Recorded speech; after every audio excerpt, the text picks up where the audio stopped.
Hi, my name is Nick Malone and I'm an artist based in London, and I run classes for beginners here at the studio. You can always find us at our website www.londonartclasses.com, and there's a link to the site from the web page that you're on. Today we're going to have a look at how to make collage frames.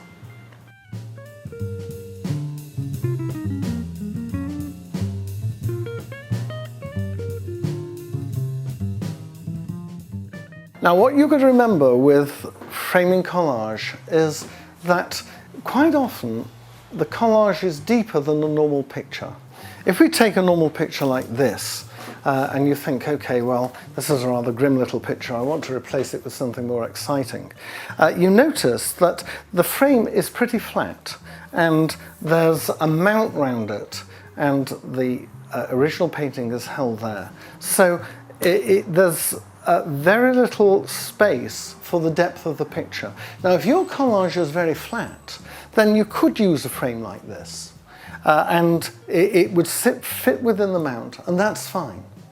But what if your collage is built up of lots of different elements and it's a little bit more 3D than this? You've not just got photos, you've got bits of material, you've got maybe bits of sponge or whatever it is that you put into your collage. So it's rising too high above the level of the picture for you to use a normal frame.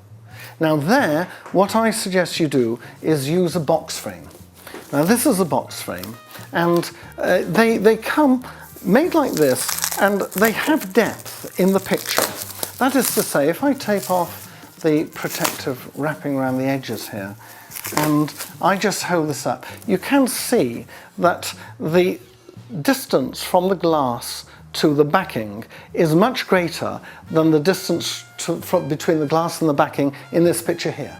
So, best thing is you can make your frame, and that's quite a complex procedure. If you're particularly handy, then maybe you can miter the edges, but quite often it's a good idea just to get a frame made like this from a reputable framers or art suppliers, and you get it to the size that you want. I quite like frames that are quite plain like this, so that your collage isn't distracted by, you know, a lot of gilt or whatever it is.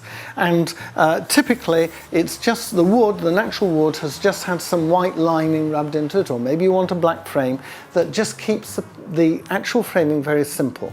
And remember that you want a frame that's going to give enough border round your collage so that it's not too crammed by the frame itself. Maybe a couple of inches, but it varies. That's a matter of taste.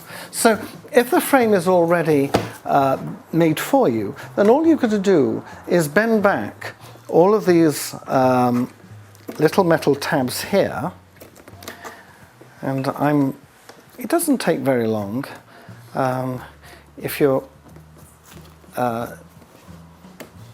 If you prefer, if they're a little bit stiff, you could use, you know, like a little screwdriver or something just to force them back. But I can do this quite easily with my fingers.